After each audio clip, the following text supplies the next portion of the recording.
I am Aaron Odom. I am the president of the Civic Theater Guild, and I'm also the director of Misery.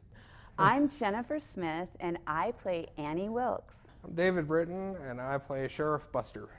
My name is JJ Rain, and I play Paul Sheldon. This has been in my head for almost 20 years. Misery was like the first spooky movie I ever did on my own. I first saw it when I think I was 12, and it stuck with me, like just the ways in which it's not a supernatural killer or some unseen force or something you can't explain. It's just a person. It's just a person who got a shot at being with and around the person she claims to admire more than anybody else in the world, and that person isn't exactly who she wants him to be. So when it's just somebody who's in control over somebody else, it can lead somebody to do a lot of interesting things. I think rehearsals are going great. We're having a lot of fun and getting super pumped for the audience. Can't wait to see what people think. They are unbelievably fun and positive. Like, unbelievably. I love that he is Paul's hope until he isn't, but I like that he's Paul's hope. I love how crazy she gets. Because she figures out that she has nothing to lose. And I just love that. And we say crazy, where it's a silly word because normal's just a setting on a dryer.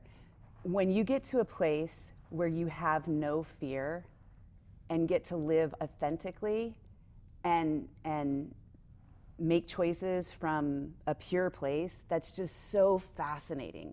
And I think that that's where Annie is. She's at a place of, she gets to a place of no fear, and it's fun to watch her break bad, I guess. That's what I love, is how she changes over time. One of the bigger challenges is, since it's in thrust, at times the actors are going to be no more than about 4 or 5 feet away from an audience member. So we've really had to dive into authenticity, not just with props and costume pieces and stuff, but with how characters react to each other in a very closed-in environment.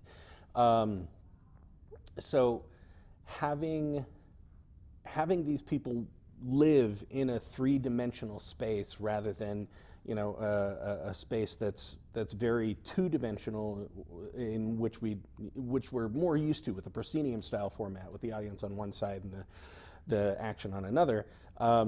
It's really immersive. So making sure that everything can be understood at all times has probably been one of the more welcome but difficult challenges.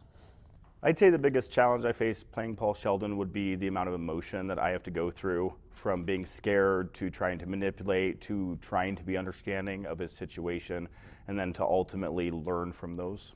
Learning the lines, because there are an inordinate number of lines, but as I'm getting them, I'm finally getting to really dig into Annie, and it is just juicy.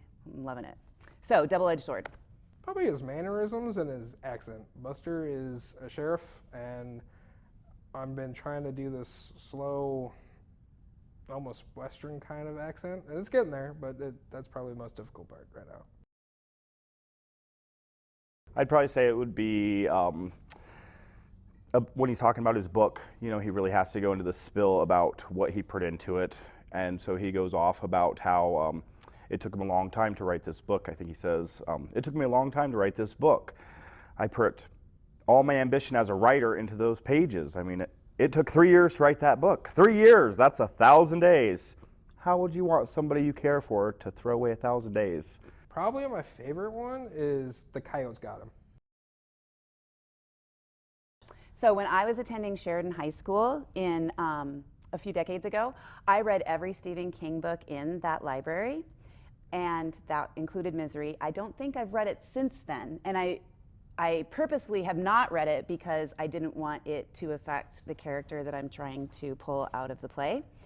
So when we finish, I am going to read it again. And I do remember seeing the movie, but I haven't watched it in decades. I haven't read the book. I watched the movie when I was younger, and the scene of Kathy hobbling Paul, or Annie hobbling Paul, is probably like stuck out the most to me and has always have. Expect something different. Expect this to be a great show, but expect something that is not typical to Sheridan Theater. I would say expect a lot. You know, there's a lot of range of emotion. There's a lot of, a lot of action, a lot of drama. There's some pretty sad parts and some comedy. I mean, it's a really well-rounded performance, I think. So I think they should expect to be entertained. I think they should expect to flex some emotional muscles that they usually don't at the theater. This is a show that you're going to experience some dread. You're going to experience empathy. You're going to sometimes be very charmed by the person you know is going to be the antagonist throughout the entire thing. So it's going to be a fun challenge, I think. It's not one that is usually done in this community. I've been wanting to do some suspense on stage for a long, long time, and I think it's going to be when it's done, people will be very happy that they attended. What I hope audience will take away from the show is to realize how fun and entertaining our theater programs are and to join. We could always use more actors. It's a lot of fun. We're really getting into some fun shows, and they're really pushing the limits with the theater here, and it's progressing and growing great. So that's what I would like to see them to get from that, to get more people to participate. I think that they will take away a lot from it because it's such a layered play. Most people will think, oh, it's just a horror play or it's just a suspense, but really it dives really deep into emotional disorders and a lot of things like that, which makes you have to think. And so hopefully people will take away that, not everything's black and white. There's a lot of layers to stuff, and sometimes you have to look really deep inside yourself to realize what the truth is. I'm hoping that they'll kind of expand their minds to think that something that's not just frivolous fun at the theater can be a good night out. I'm hoping that people get a little spooked out and realize that it's fun to be, scared sometimes. This is why people ride roller coasters, because they're fun, but would you, in any rational sense of your mind, actually put yourself through that? Probably not. When is the show? The show is February 13th through the 16th, and February 20th through the 23rd, 2025. You can get your tickets at yotheater.com.